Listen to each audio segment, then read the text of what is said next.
उन्नाव बलात्कार मामले में दोषी कुलदीप सिंह सेंगर की उम्र कैद की सजा निलंबित किए जाने के एक दिन के बाद दुष्कर्म पीड़िता ने कांग्रेस सांसद राहुल गांधी और पार्टी की पूर्व अध्यक्ष सोनिया गांधी से मुलाकात की है। दिल्ली हाईकोर्ट के फैसले के विरोध में इंडिया गेट पर प्रदर्शन के बीच पीड़िता अपनी मां के साथ सोनिया गांधी के आवास 10 जनपद पहुंची थी। मुलाकात के बाद पीड़िता ने बताया है कि दोनों नेताओं ने उन्हें न्याय दिलाने का आश्वासन दिया और इस दौरान उनकी कहानी सुनकर, उनकी व्यथा सुनकर दोनों की आंखें नम हो गई थी। पीड़िता ने यह भी कहा कि वो प्रधानमंत्री मोदी से भी मिलना चाहती हैं। कांग्रेस संसदीय दल की अध्यक्ष सोनिया गांधी से मिलने के बाद पीड़िता ने कहा, उन्होंने आश्वासन दिया है कि बेटा आप परेशान मत हो। उनकी आंखों में भी आंसू आ गए और ये देश का न्याय नहीं है बल्कि ये अन्याय है।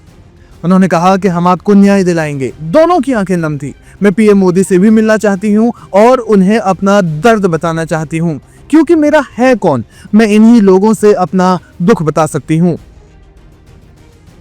मैंने तो प्राइम मिनिस्टर से भी मिलने की गुहार लगाई, राष्ट्रपति महोदय से भी मिलने की गुहार लगाई, मैं प्रधानमंत्री से भी मिलने की गुहार लगाई। मैंने सबसे मिला लेकिन हमसे कोई भी नहीं मिला। और राहुल भैया का सामने से फोन आया और सामने से हमको बुलाया और मैं उनसे मिलने गई। उन्होंने मुझे न्याय का आश्वासन दिया और न्याय की लड़ाई के लिए आगे के लिए बोला है। तो यही है कि हमें न्याय दीजिए। आप लोगों से यही उम्मीद है कि मेरी आवाज आगे तक बढ़ाइए और मुझे न्याय दिया जाए। आप लोग कौन मिलने गए थे?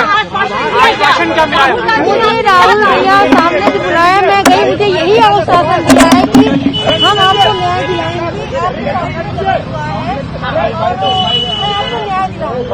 और कौन था? लेकिन हमको सामने से बोला कि हम न्याय दिलाएंगे। आप ये बताइए लीगल हेल्प करेंगे वो आपको न्याय दिलाएंगे। ये बताइए। बता दें कि पीड़िता और उनकी मां पूर्व बीजेपी विधायक कुलदीप सिंह सेंगर को दिल्ली हाईकोर्ट से मिली राहत के खिलाफ विरोध प्रदर्शन कर रही थी। पीड़िता ने फैसले को अपने परिवार के लिए काल करार देते हुए बुधवार को कहा कि इस फैसले को सुप्रीम कोर्ट में वे चुनौती देंगी। दिल्ली हाईकोर्ट ने मंगलवार को सेंगर की उम्र कैद की सजा निलंबित कर दी और दोष सिद्धि के खिलाफ दायर उसकी अपील पर अंतिम फैसला आने तक उसे जमानत पर रिहा करने का आदेश दिया। इससे पहले दिसंबर 2019 में निचली अदालत ने 2017 में एक नाबालिग लड़की के अपहरण और दुष्कर्म मामले में सेंगर को दोषी ठहराते हुए उम्र कैद की सजा सुनाई थी। फैसले पर प्रतिक्रिया देते हुए पीड़िता ने कहा कि उसके परिवार के सदस्यों, वकीलों और गवाहों की सुरक्षा पहले से ही हटा ली गई थी और अब सेंगर की सजा निलंबित किए जाने के फैसले ने उनके डर को और भी ज्यादा बढ़ा दिया है। पीड़िता ने कहा, ऐसे मामलों में अगर आरोपी को जमानत मिल जाती है तो देश की बेटियां कैसे सुरक्षित रहेंगी। हमारे लिए ये फैसला काल से कम नहीं है। पीड़िता ने दुख जताते हुए कहा कि जिनके पास पैसा होता है वे जीतते हैं, जिनके पास पैसा नहीं होता वे हार जाते हैं। आश्वासन दिया है कि बेटा आप परेशान मत होइए। उनके भी आंसू आ गए कि ऐसा है, देश का न्याय नहीं है, अन्याय हुआ है आपके साथ बेटा। मैंने सब चीज बोली, मैं दादी मुझे न्याय दिलाइए, तो बोली बेटा आप परेशान मत होइए, हम आपको न्याय दिलाएंगे, लीगल एड से भी हर चीज से न्याय दिलाएंगे। आप कह रही हैं उनकी आंखों में आंसू आ गए। सोनिया मैम भी नम थी आंखें। जी, उनकी नम आंखें, दोनों लोगों की आंखें नम थी। राहुल भैया की दादी भी रो रही थी। उन्होंने कहा है आपकी मैं तो पहली बात तो मैं प्राइम मिनिस्टर से भी मिलने का टाइम मांगा है कि हमसे मिले, मैं अपना दुख दर्द बता सकूं।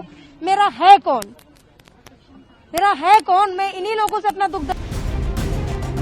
वहीं कांग्रेस सांसद राहुल गांधी ने कुलदीप सिंह सेंगर की उम्र कैद की सजा निलंबित किए जाने की कड़ी आलोचना की है। राहुल गांधी ने बुधवार को एक बयान में कहा कि सेंगर को जमानत मिलना निराशाजनक और शर्मनाक है। इस दौरान राहुल गांधी ने यह भी कहा कि इस तरह की अमानवीय घटनाओं के साथ हम एक मृत समाज बनते जा रहे हैं।